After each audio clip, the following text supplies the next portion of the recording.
By the time that you find out you're being investigated, the university already thinks you're guilty. We're going to talk about the 5 ways that universities predetermine outcomes and what you can do about it. First, universities don't start with a presumption of innocence, they start with a presumption of guilt. So, what can you do about that?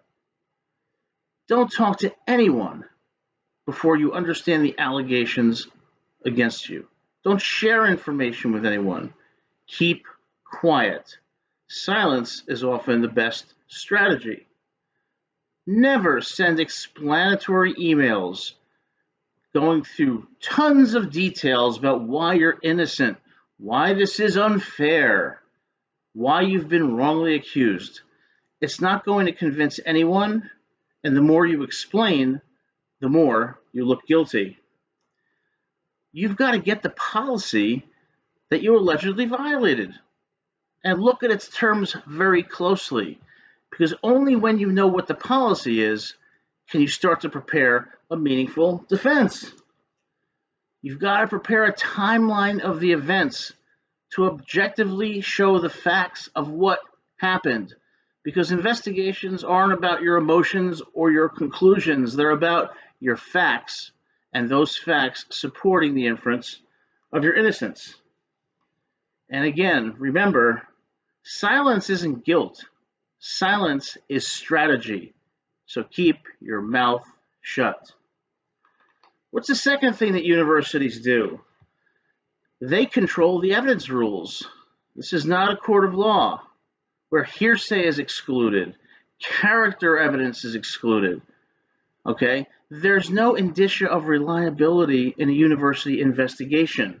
Universities control what's included, what's excluded, who can participate, who cannot participate. They decide what evidence is relevant. Okay? They decide how context is interpreted. They decide if anonymous testimony, which would never be admitted in a court of law, will be allowed at the hearing. So what can you do against this imbalance where unreliable, even prejudicial evidence can be used against you?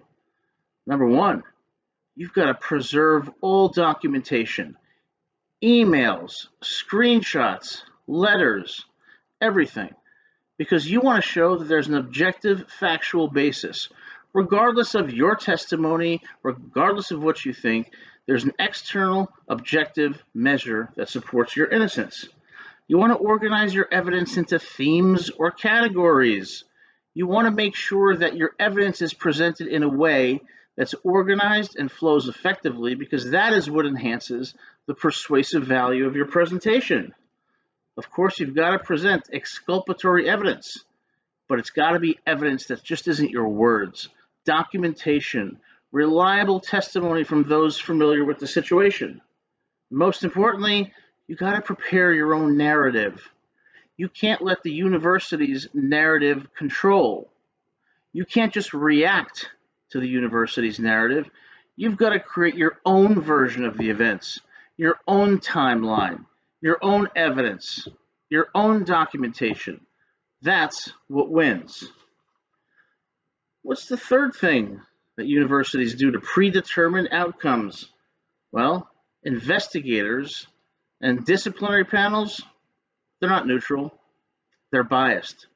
They're biased against you, and they're going to give a lot of deference to the faculty member or whomever else who is making the accusation.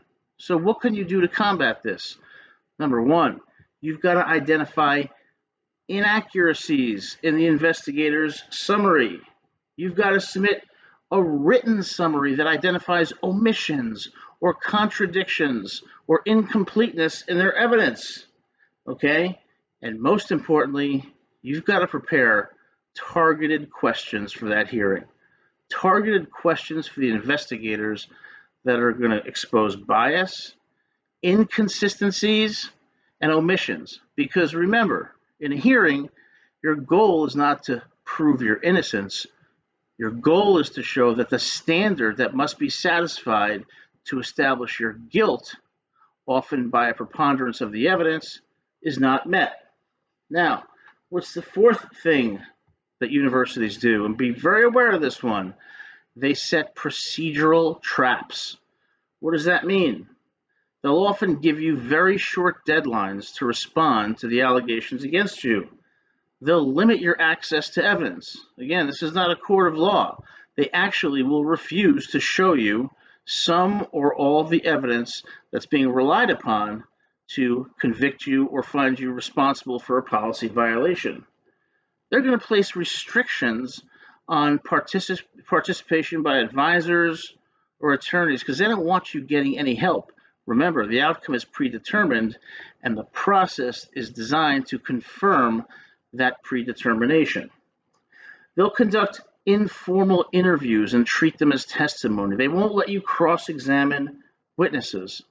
So obviously the deck is stacked against you because, again, what they care about is not your innocence. What they care about is confirming a presumption of guilt, however erroneous it may be. So what can you do about this? Never attend a meeting unprepared. If you need more time, request it and explain why, and always do so in writing. Why is it important to do it in writing? Because it creates a record of your efforts, and if they were denied, that provides fertile ground for your appeal. Ask for all evidence in writing. Even if they don't give it to you, you have written documentation that you asked for it and it was refused, and that supports the allegation on appeal that you were treated unfairly through a defective process. Make sure you document every communication. And even if an attorney or an advisor is not allowed to be present, you have to retain one because they will help you prepare. They will help you develop strategy. They will help you in how to present your case calmly and confidently. Spare no resources when you're the subject of an investigation because the consequences can be life-changing and harm your reputation permanently. Now, what's the last thing that universities do? Well, the hearing is actually structured to validate the predetermined conclusion. The people on disciplinary panels, whether they're faculty or students, they haven't gone through an exhaustive review of the evidence. They've often relied on summaries. They often defer to faculty members, supervisors who are superior to them in rank, okay? They often limit questioning, okay? They rely on low and vague burdens of proof. Now think about that for a second. You have a panel that's relying essentially on the word of a senior faculty member. They're only reading summaries of the evidence or hearing it for the first time. They're not going to allow you to ask many questions. The burden of proof is vague and often very low, like a preponderance of the evidence, which means if we think there's more than a 50% chance that you're guilty, okay? And like I said, they will defer to the investigator's credibility. So once again, the deck is stacked against you. So what can you do to rebut this and to come out a winner? You have to prepare a clear and simple statement that contains a theory of the case. Specifically, in one sentence, explain why you are not guilty or why the evidence does not support the standard. In other words, the evidence does not meet the standard necessary to find you guilty. You've got to identify assumptions or inferences upon which the case is based and expose them, okay? Once again, you have to ask incisive and targeted questions. Think of a great cross-examination. And if the questions are limited, pick out the 5 best ones and ask them calmly and confidently. Next, you have to emphasize procedural defects in the hearing. It's not enough, or it's not even advisable, just to focus on the substance, i.e. proving you're innocent. You also have to make a factual record of deficiencies in the process, because deficiencies in the process underscore unfairness, and that can be a very strong basis for the appeal, okay? And ultimately, you have to craft a narrative that the investigators and the disciplinary panel will pay attention to. How do you do that?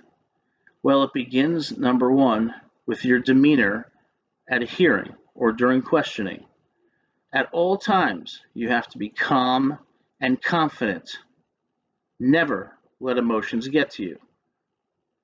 Never let emotions get to you. Now, when it comes to the substance, how you present it is as important as what you present. If you present great information, but it's muddled and disorganized and repetitive, you're not going to convince anybody. So, what do? Well, there's a formula to present evidence the most effective way. Number one, you start out with that one sentence theme that explains one sentence why you didn't do it. Number two, you go into a brief factual narrative of what happened in this situation using documentation and that timeline we talked about to organize the events logically and chronologically. Third, you go into your argument, and you go into your argument using what is called the rule of three. You give 3 reasons, and 3 reasons only, but why you didn't do it or why the evidence doesn't meet the standard needed to find you guilty. Why only 3 reasons? Because studies show that people pay attention when you list 3 reasons. It organizes the concepts more effectively, and that makes your presentation maximize its persuasive value. If you're done with those rule of 3, you conclude not by repeating facts, but by repeating your theme and repeating it confidently and calmly. If you do all these things, the predetermined outcome of guilt will likely be a finding of innocence. If you like this video, hit that like and subscribe button and visit us, Lamparello-law.com. We'll see you soon.